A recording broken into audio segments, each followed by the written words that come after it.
Présentation de la suspension arrière de VTT. Donc c'est un exercice que l'on fait, enfin que l'on résout de manière graphique. Et d'entrée de jeu, j'aimerais préciser une chose.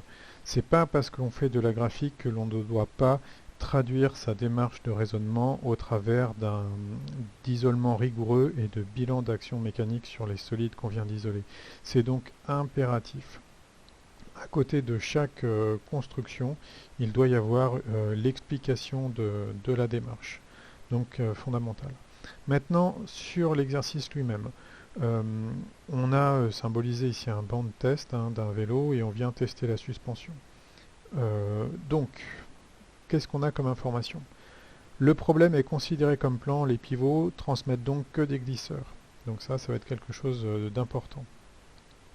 Les liaisons pivots sont considérées comme parfaites et le poids de 5 et de 6 sont négligés devant les autres actions.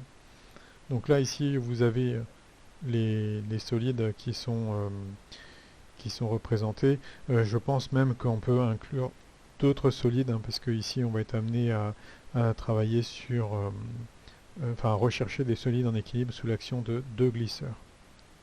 Et puis enfin, on vous donne l'action ici au niveau du point de contact. Donc ici on a simulé enfin, le sol, donc c'est le sol qui bouge pour tester la suspension.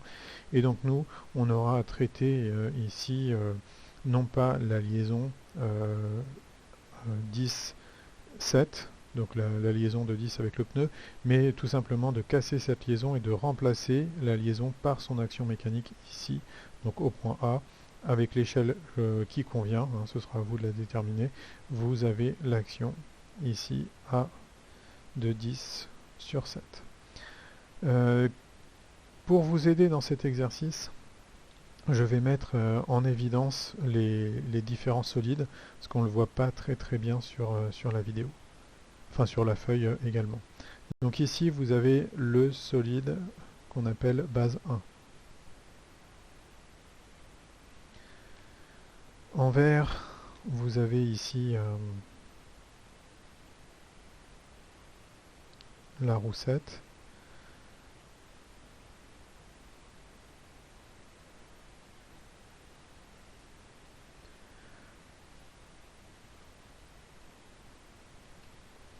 En bleu, vous avez le haut-banc 3.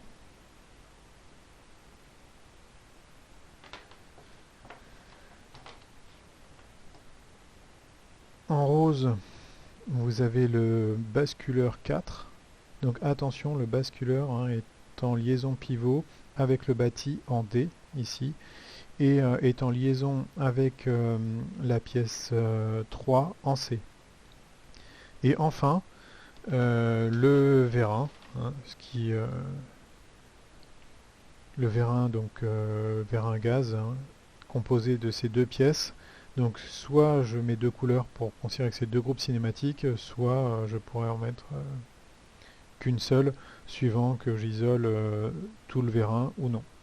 Donc le vérin est en liaison pivot en F avec le bâti et la tige du vérin, enfin de l'amortisseur, est en liaison pivot avec le basculeur 4 en E. Donc voilà pour l'exercice. Première question, déterminer A de 10 sur 7, tracer pardon, A de 10 sur 7, puis déterminer E de 4 sur 5. Et c'est bien précisé en expliquant soigneusement la méthode. Donc à vous de travailler en isolant les solides et en tirant les conclusions associées.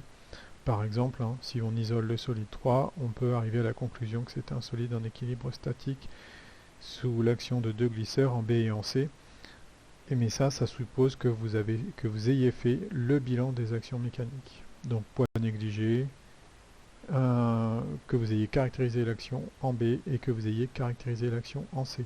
Puis conclusion, donc vous devrez arriver à un solide en équilibre statique sous action de deux glisseurs.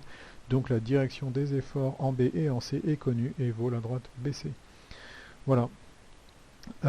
Ensuite, on vous demande de déterminer la pression relative régnant dans la chambre sous charge statique calculée précédemment en précisant son unité.